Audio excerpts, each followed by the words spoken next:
nos quedamos aquí un poquito y lo avisa cuando corte. Nosotros Vale. tenemos alguna de... ¿Y cómo ha quedado esto? Que después lo cortamos, ¿eh? Bueno, aquí estamos en el contexto de los diálogos EAS y hoy en concreto estamos con Raquel Carrillo, que es psicóloga del CAI de San Rafael, de aquí de Granada, y vamos a hablar un poco de la importancia que tiene la colaboración entre la familia y los profesionales de la atención temprana en el contexto del autismo. Pues sí, muchas gracias por haberme invitado a este diálogo, me parece muy interesante. Vamos a dialogar con David Gómez, que es presidente de la asociación Mírame de Autismo y bueno, papá de un niño con autismo que es guapísimo.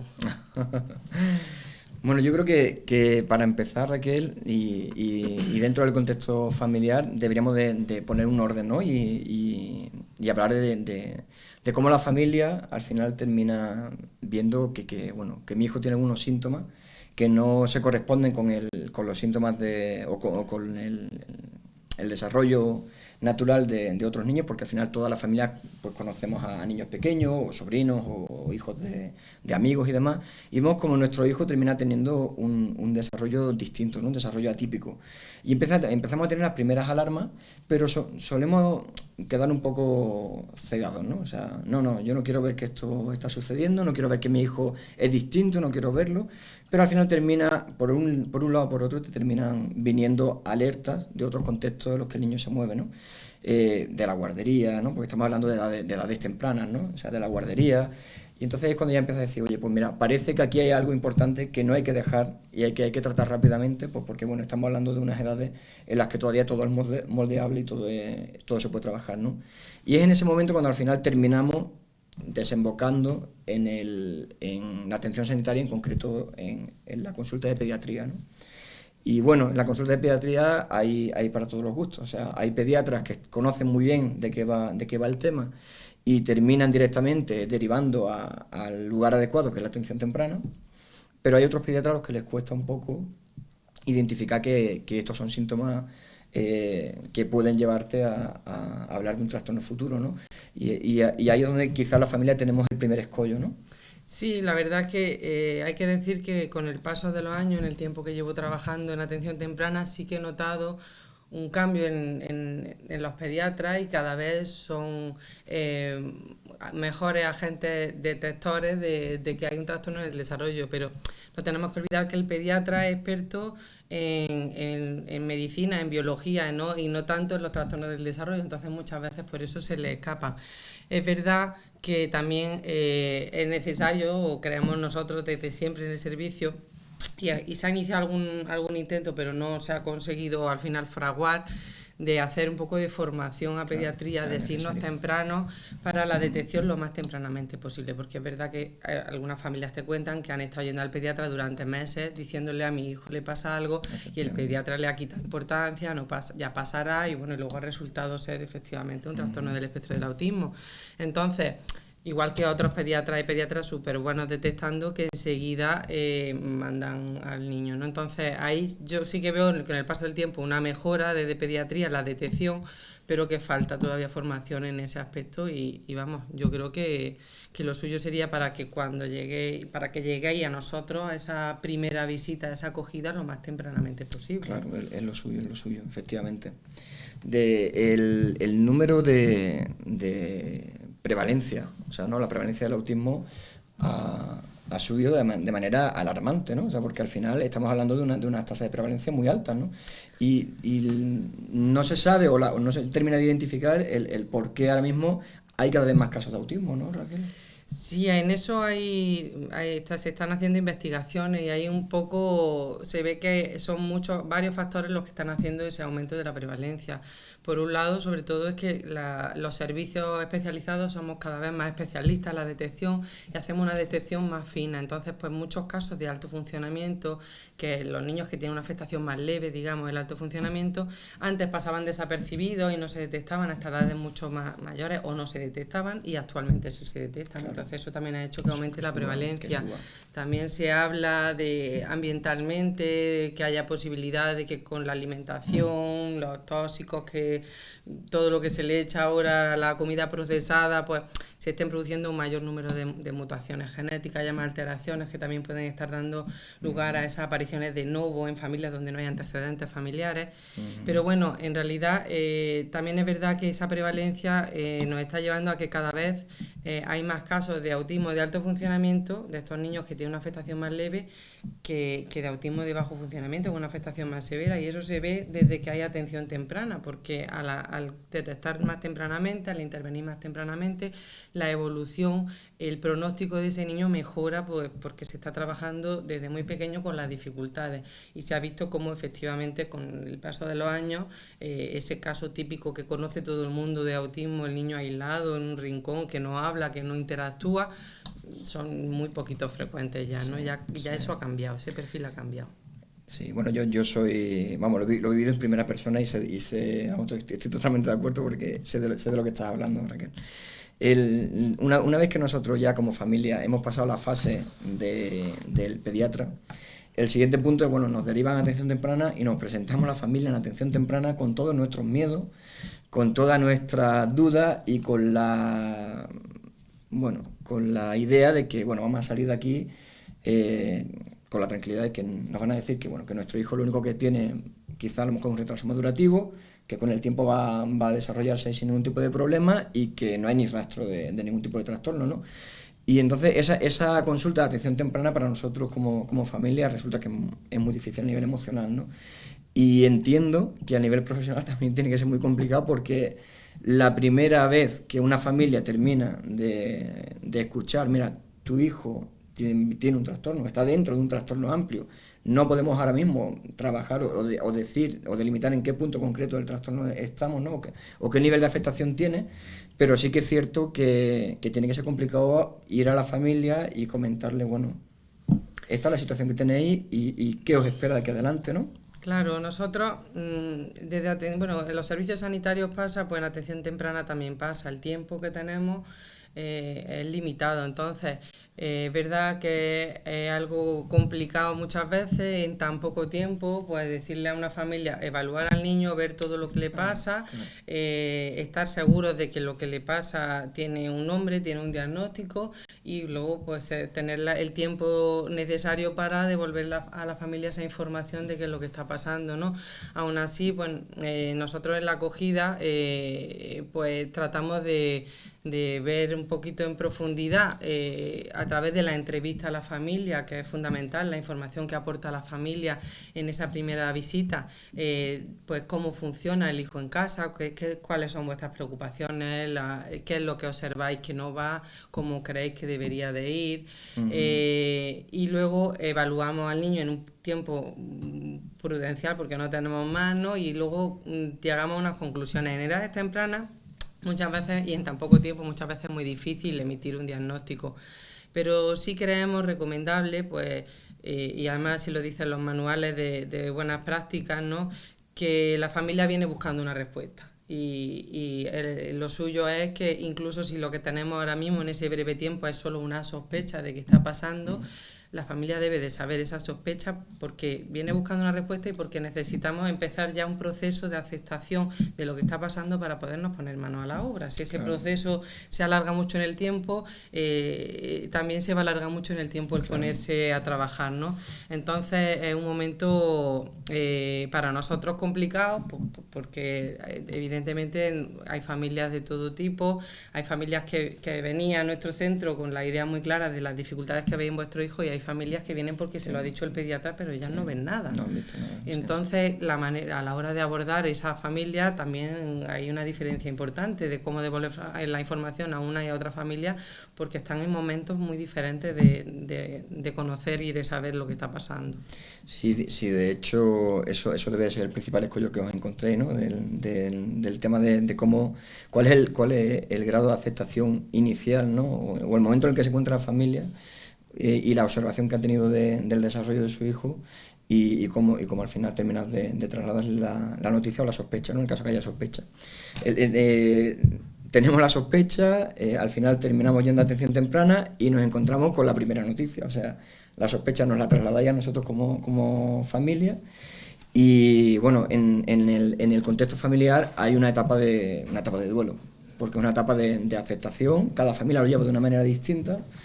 Hay familias que la etapa de duelo le dura mucho tiempo, y eso lo puedo hablar también por experiencia a nivel de la presidencia de la asociación Mírame, ¿no?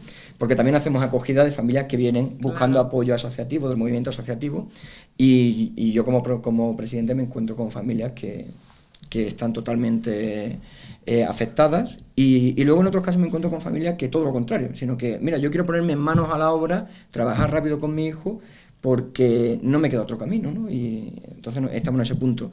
El siguiente paso a nivel de atención temprana, a nivel de profesionales, es un poco quizás plantear, pues bueno, qué objetivo nos vamos a marcar con el niño, y plantear un poco el plan de intervención, ¿no?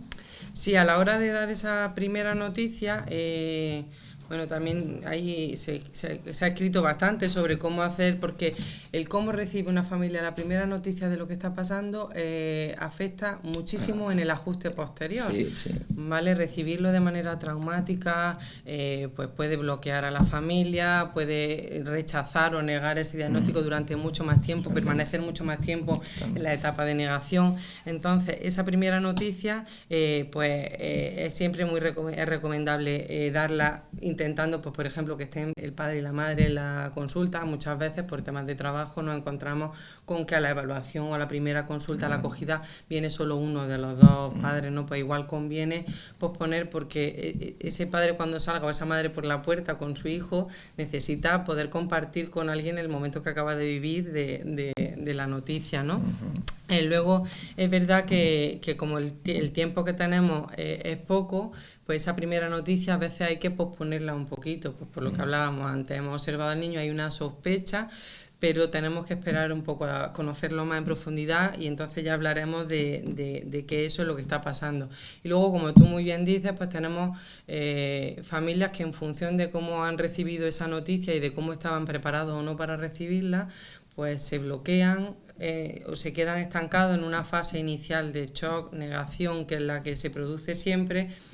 Así como tenemos otras familias que son, a mí la verdad que me alucinan, son las que más me alucinan, porque me parece que lo natural es bloquearse y Claro, choquearse, ¿no? claro. Y pues familias que les dan la noticia y las ves prácticas de vamos, manos a la obra. Yo tengo mi proceso de aceptación, pero lo llevaré paralelo mientras hay que ponerse a trabajar. Exactamente. Y bueno, en esa primera noticia es fundamental para ese ajuste posterior, el ofrecerle a la familia una idea, una solución, no una solución, porque solución ya sabemos que no hay, pero vamos a ponernos mano a la obra. ¿Y cómo nos vamos a poner mano a la obra? Eso tranquiliza a la familia, Claro, el saber claro que que ya sí, ha llegado a un claro. servicio, a un sitio donde ya saben lo que está pasando y saben qué tienen que hacer y se van a poner mano a la obra. Entonces le ofrecemos a la familia pues el plan de intervención que está previsto que hagamos de ahí en adelante, y pues le comentamos cómo funciona la intervención dentro de la atención temprana. Ahí tenemos un momento peligroso a nivel familiar, y es que al final la terapeuta o el profesional con el que trabajamos se convierte en pieza fundamental de nuestras vidas, y terminamos intentando llevarlos hasta casa. Y es como que no quiero que jamás desaparezca la figura del profesional que está trabajando con mi hijo, no quiero que desaparezca. O sea, no me veo en el momento en el que la atención temprana finalice con mi hijo y ya mi hijo no venga a ver más, en este caso a Raquel Carrillo, ¿no? Porque además en mi caso mi hijo estuvo contigo, y nuestra experiencia fue magnífica, ¿no? Entonces nosotros tuvimos ese miedo. Luego la experiencia, es cierto que a nivel familiar te dice que durante todo el desarrollo de tu hijo van a pasar muchos profesionales por su vida, y que todos van a jugar y van a ejercer un papel fundamental, ¿no? Y que en el papel que ejerciste tú en la atención temprana de Sergio, no tenía otro profesional que no fueses tú que lo hubiese hecho mejor, pero que ahora mismo están trabajando otros profesionales con Sergio en otro momento de su vida evolutivo, con las que también estamos muy contentos, y que ya no tenemos esa sensación de que vayamos a perderla, sino ahora mismo en este momento esta es la terapeuta que tiene que trabajar con Sergio, por ejemplo, ¿no? Eso es una parte de la atención temprana también. Se crea ahí un lazo con la familia muy importante porque trabajamos desde el primer momento muy unidos. Claro. Vosotros estáis presentes durante las intervenciones, os ayudamos a intentar mejorar las cosas del funcionamiento de casa que no van bien. Entonces nos metemos mucho en vuestra vida en cierta medida. Eso. Y se hace ahí una especie de pequeña dependencia que efectivamente todos los papás coincidís que a la hora de irse a atención temprana cuesta trabajo y da miedo. Mucho miedo. Pero bueno, en realidad yo por el tiempo que llevo trabajando también me doy cuenta de que muchas veces prolongar durante mucho tiempo el trabajo de un solo profesional con un niño tampoco es saludable para el niño ni para el profesional, que no solamente se vicia un poquito. Claro, de hecho, Raquel, cuando la familia al principio sabe que ya le queda poco tiempo con la terapeuta, ¿no? Al principio lo siente mal, pero incluso hay veces que el terapeuta dice, yo creo que hasta aquí ha llegado mi intervención con este niño o con esta familia, y que al final el terapeuta sea capaz también de decir, hasta aquí es mi labor, de aquí para allá creo que ya no es necesario que yo esté aquí, sino que es necesario la figura de otra terapeuta o de otro terapeuta que trabaja en otras líneas. Eso la familia al final, al principio cuesta, pero al final lo agradece mucho. Claro, es que cada etapa evolutiva tiene unas características diferentes y hay que conocerlas y saber trabajar en esa etapa. Yo soy especialista en atención temprana. Y en el momento que se van mis niños, pues me da muchísima pena, porque para mí también son, yo lo digo siempre, yo tengo 32 sobrinos, porque son los que veo todas las semanas durante mucho tiempo. Os veo cuánto estuvisteis conmigo, 2 o 3 años por lo menos, sí, ¿no? 3 casi. 3 años largos. 3 años largos. Sí. Entonces, pues a mí también me cuesta, pero entiendo que yo soy experta en esa etapa y a partir de esa etapa necesita una persona que sea experta en la etapa siguiente para trabajar lo mejor posible. Justo. Pues eso la familia tenemos que ser cada vez, tenemos que conseguirlo, y a nivel asociativo tenemos mucho trabajo que hacer en esa línea, ¿no? Pues yo creo que ya llegamos a un punto casi que el punto definitivo en este recorrido que estamos planteando, ¿no, Raquel? Y es el punto de, bueno, ya tenemos el plan de intervención y ahora viene lo más importante y lo que más se va a alargar en el tiempo, que es el tratamiento, ¿no? Vamos a plantear un tratamiento, y ahí también es fundamental y quizás es donde mayor importancia tiene la colaboración o el tándem, que de hecho es el nombre de este diálogo, ¿no? El tándem profesional-familia, ¿no? Porque todo lo que el profesional está trabajando en el contexto del gabinete o en el contexto de la atención temprana de la consulta en mesa o en el contexto del aula, al final hay que extrapolarlo. ¿Y quién lo extrapola? Pues lógicamente lo extrapolamos la familia, que somos las que pasamos las 24 horas del día con nuestro hijo o nuestra hija, ¿no? Y extrapolar todo lo que se aprende ahí a los contextos naturales es complicado, es muy difícil, y requiere de mucho trabajo, mucho esfuerzo, y requiere de asumir mucho las frustraciones continuas hasta que se consiguen las cosas. Entonces, en ese tándem yo creo que el papel del profesional también es fundamental.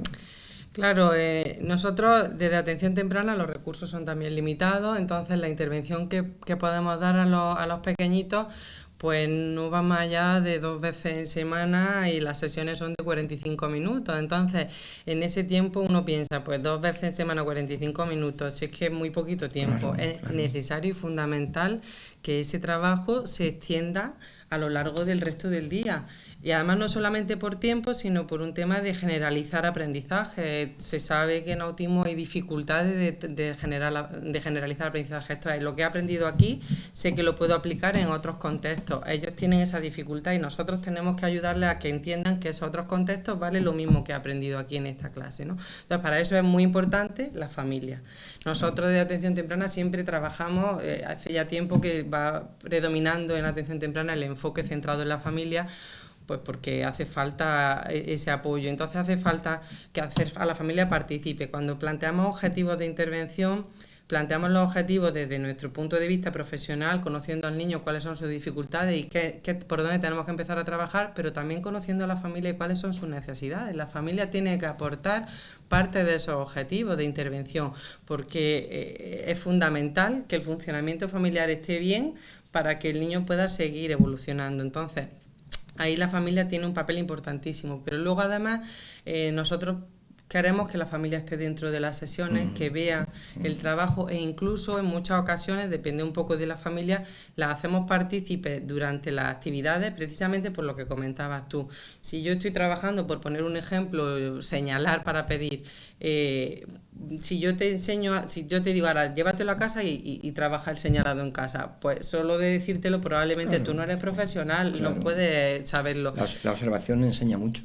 Lo observas, pero si luego además yo te hago partícipe de la sesión y durante un ratito, en vez de señalar para que me pida a mí, le digo a Sergio o a quien sea, al niño que tenga, que señale contigo, pues yo puedo observarte, ver lo que hace y darte alguna pauta para que eso se traslade a casa de la mejor manera posible y se adquiera lo más rápido posible.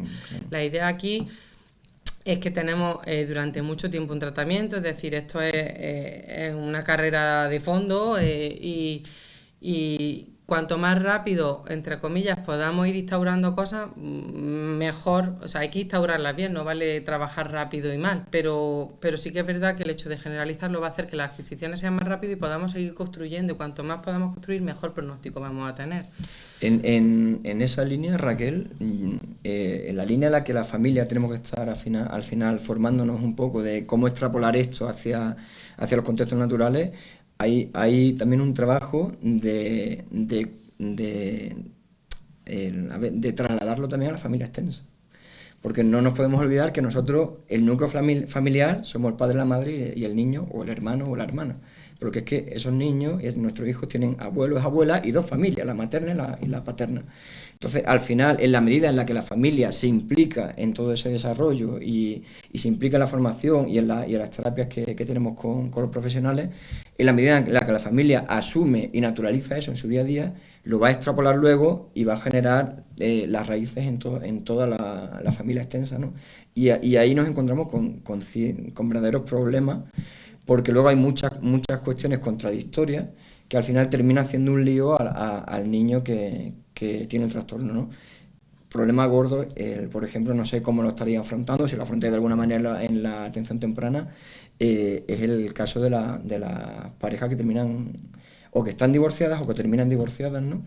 El cómo al final, normalmente siempre hay una pieza que acepta más la historia, hay otra pieza de la pareja que la acepta menos, y eso influye negativamente en el desarrollo de ese niño o de esa niña con autismo, ¿no? Totalmente. Nosotros siempre lo decimos, bueno, eso también está más que estudiado, ¿no? Pero cuando llega una noticia de estas características a una familia, si la pareja está regular a nivel de pareja, a nivel emocional entre ellos, pueden pasar dos cosas. Muchas veces el hecho de la llegada de esta noticia une a la pareja más y arregla un poco diferencias porque aunan esfuerzos, pero en la mayor parte de los casos se produce una ruptura porque hay desencuentros que se ven acentuados por el malestar personal de cada uno por lo que le está pasando a su hijo. Y bueno, y evidentemente los niños que se encuentran en estas circunstancias pues también se pueden ver afectados en el sentido de que nos encontramos pues con que al estar las parejas separadas el niño pasa menos tiempo con uno de los dos, el menos tiempo hace que esa persona, ese progenitor, pues no se comporte o no mantenga los límites, normas habituales, pues, o bien porque no los conozca del todo, o bien porque dice paso muy poquito tiempo y cuando estoy pues quiero que lo disfrute y que esté contento, una postura muy de abuelo. Sí, es verdad, pero es verdad que muchas de las cosas o sea, de lo que nos expresan esas familias separadas, ¿no? Y todo eso al final redunda en que el niño no tiene claro qué hacer y qué no hacer, y todo eso redunda en que está más nervioso, más irritable y complica la evolución y la mejoría en todos los contextos, no solo en el familiar mucho más que en todos los demás, pero también en el contexto de la clínica, en el trabajo diario nuestro, en el contexto escolar, pues se encuentran más dificultades. La implicación de la familia es fundamental por muchos motivos, ¿no? Y el primero de ellos es que al aceptar nos ponemos manos a la obra, pero sobre todo es fundamental por lo que hablamos de extender todo lo que se está trabajando, extenderlo a otros contextos. Y en aquellas familias, que también pasa de vez en cuando, familias que piensan que el trabajo es del profesional y que ellos no tienen nada que hacer, que están en tus manos. Ahí también notamos en los niños Claro, se nota, que hay un claro. estancamiento, un avance mucho más lento, mucho más complicado en la evolución del niño, ¿no? Entonces, Hombre, yo creo que a nivel familiar, y yo lo traslado como presidente, ¿no?, de la asociación a las familias que van llegando, lógicamente vamos a ver el pronóstico a día de hoy de una persona con autismo, aunque la sociedad no termina de ser una sociedad inclusiva 100%, pero bueno, se está trabajando en esa línea por todos sitios, ¿no? Aunque el pronóstico es bueno, hay mucho trabajo. La familia tiene mucho trabajo por delante, pero en la medida en la que naturalicemos ese trabajo y lo hagamos día a día, ese trabajo se queda como un poco invisible. Invisible desde el punto de vista positivo. O sea, trabajamos y no nos damos cuenta que estamos trabajando, porque hemos asimilado tanto la manera en la que tenemos que trabajar con nuestro hijo determinadas cosas, que naturalizando, se invisibiliza y sigues trabajando sin darte cuenta. Y muchas veces, como familia, nos damos cuenta de eso cuando viene un profesional y te dice, oye, lo que estás haciendo es trabajar esto y esto, y quizás no somos conscientes porque ya lo hemos asimilado tanto que no somos conscientes de que lo estamos haciendo, ¿no? como eso, tantas cosas, ¿no? Cuando tenemos en casa un niño con dificultades, es que adaptamos tanto Claro, el entorno a las dificultades y a lo que claro, pasa, que hay muchas cosas que hacéis de manera inconsciente, que claro. no sois nada conscientes de que las estáis haciendo, unas están beneficiando y otras no. No, Y hay efectivamente, que claro. hacerse consciente de las que no, sobre todo, de las Claro, que sí para sentirse contento y satisfecho claro, de que uno está haciendo bien las claro que cosas, sí. pero de las que no para intentar arreglarlas, que muchas veces también eso es complicado. Cuando nosotros facilitamos pautas a la familia, pues muchas veces es que la pauta se entiende, pero luego llevarla a cabo es otra cosa, Y a veces porque el son día a a día veces son muy tiene difíciles. muchos Sí, elementos, sí, yo sí. lo entiendo, y a Sí, veces son pautas difíciles porque sí. todos tenemos nuestros prontos, lo que nos Y, sale de por, manera y automática, que porque muchas hay, veces tenéis que controlarlo para que no salga y claro, evitar y porque o hay arreglar lo una, que esté pasando. y porque luego hay unas connotaciones emocionales que te hacen sufrir un poquito, porque dices, tengo que conseguir esto con mi hijo, pero para conseguirlo va a pasar un poquito mal, porque si no, no sale. Y eso es complicado a nivel familiar, emocionalmente tienes que tener muy claro que eso va a beneficiar a tu hijo en un futuro para poder trabajarlo y actuar de esa manera, ¿no? En Claro. fin, yo creo que un poco por ir cerrando este diálogo que hemos mantenido, que además me ha encantado porque hacía tiempo que no te veía y he aprendido mucho de ti, o sea, que me ha Y yo de encantado. vosotros. Yo creo que, bueno, la atención temprana tiene un límite. En Andalucía, en concreto, la atención temprana es 0 a 6 años, aunque bien sabemos que no es del todo real, porque hasta cierto punto no llegamos hasta los 6 años, nos quedamos un poquito antes, porque, bueno, bueno, yo creo que tú lo sabes mejor que yo, una Sí, en colaboración. principio, cuando yo empecé sí se llegaba hasta los 6 años, pero bueno, los recursos son limitados y se fue viendo la manera de poder a llegar a los niños que tenían menos recursos en otros entornos. Entonces se llegó a un acuerdo entre educación y salud, de manera que el último tramo de la atención temprana, de 5 a 6 años, en principio es educación quien atiende a esos niños. Bien, hay que también aclarar que evidentemente la intervención educativa y la clínica son totalmente diferentes. La educativa va muy centrada a las necesidades de ese niño en el entorno educativo y nosotros de atención temprana estamos trabajando de ese niño en su familia y en todos los contextos, incluso también en el colegio. Entonces quizá el enfoque no es, pero los recursos son los que hay y bueno, pues de 5 a 6 se nos quedan en los coles, ¿no? Nos da penita con 5 ya. Sí, educación desde luego es un mundo aparte, porque además tiene otro tipo de implicaciones, ¿no? Y que además también la relación es en los dos sentidos, o sea, porque cuando un niño se escolariza en modalidad C de tal, la atención temprana tampoco la vamos a tener, porque ya se sobreentiende que en el contexto educativo ya está Ya está, con cubierta los recursos. y como hemos hablado no termina de ser todo real, pero bueno, los recursos son los que son y seguiremos luchando para tener más, ¿no? Yo creo que hay mucho trabajo por hacer, ¿no? Y yo creo que estamos terminando en esa línea, mucho trabajo por hacer. Los recursos escasean, pero vamos a seguir luchando por el tema. Y creo que la colaboración entre vosotros, los profesionales, y nosotros, la familia, va a seguir siendo fundamental y pieza clave en el desarrollo de nuestros hijos, ¿no? Pues yo, sin duda alguna, de toda la atención temprana, la familia, el recurso más valioso para la intervención. Pues yo creo que es una buena manera de cerrar este diálogo, ¿no, Ha Raquel? sido un gustazo. Yo estoy encantado de haber hablado contigo estos minutillos. Muchas gracias por haber pasado por la escuela y haber charlado con nosotros en A esta vosotros línea. por invitarme.